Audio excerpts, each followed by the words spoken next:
Apprendre à patienter, c'est la capacité de se relever après les échecs, à persévérer pendant les moments difficiles et surtout à prendre des décisions plus éclairées. Bonjour chère Allégresse, aujourd'hui nous allons parler de la patience qui est l'art de savoir attendre sans abandonner.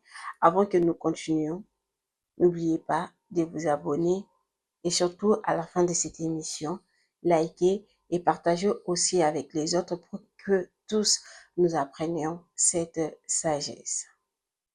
Aujourd'hui, nous vivons dans un monde où tout va vite. On veut gagner tout de suite, avoir des succès rapides, l'argent facile, les résultats immédiats. Mais la vérité, c'est que les choses qui ont de la valeur prennent du temps. La patience est le fait de ne pas précipiter les choses, mais attendre que ça se réalise avec le temps qu'il faut pour que ça soit durable et bien conçu. Si seulement on comprenait que pour avoir un diplôme ou un titre, ça nous demande du temps, de la patience, de l'effort, ça serait simple pour nous de comprendre que des choses si importantes prennent du temps. Tout ça, ça joue sur les temps. Ça ne sert à rien de sauter les étapes. Parce que demain ou après-demain, ce que nous avons sauté là, ça va nous rattraper. Ça finira toujours par nous rattraper. Une personne qui a suivi les normes des choses, qui a bien suivi les étapes, par exemple, une personne qui a suivi ses études à la lettre, seule cette personne qui arrive à bien défendre son diplôme.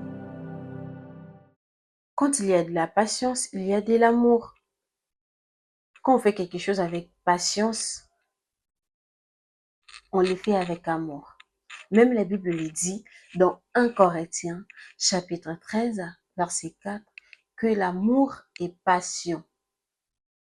Il est plein de bonté, il n'est pas envié, il ne cherche pas à se faire valoir, il ne s'enfle pas d'orgueil. Quelqu'un qui est envié, c'est quelqu'un qui est orgueilleux.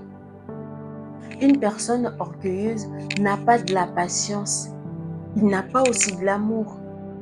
La patience ne signifie pas rester assis sans rien faire, ne signifie pas non plus une faiblesse, mais la capacité de garder son sang-froid, même quand les choses tardent, le résultat tarde à venir.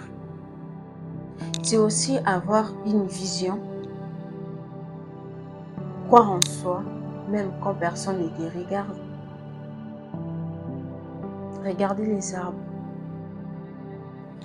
Ils prennent du temps pour grandir, pour donner les fruits. C'est la nourriture préparée avec la patience est bonne. Ce n'est pas pour rien qu'on chante de par-ci par-là la patience.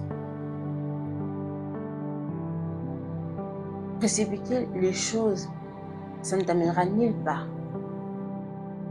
Il faut comprendre que ce que vous faites, c'est d'abord pour vous, pour votre vie, pour ce que vous êtes, pour ce que vous voulez de vous. Ce n'est pas pour impressionner les autres. Vous cherchez à impressionner qui? Pourquoi? Si vous vous dites que ce que j'ai fait pour moi, donc c'est ma vie, vous regardez, vous voyez votre vie à vous, du coup vous n'allez pas envier d'autres personnes.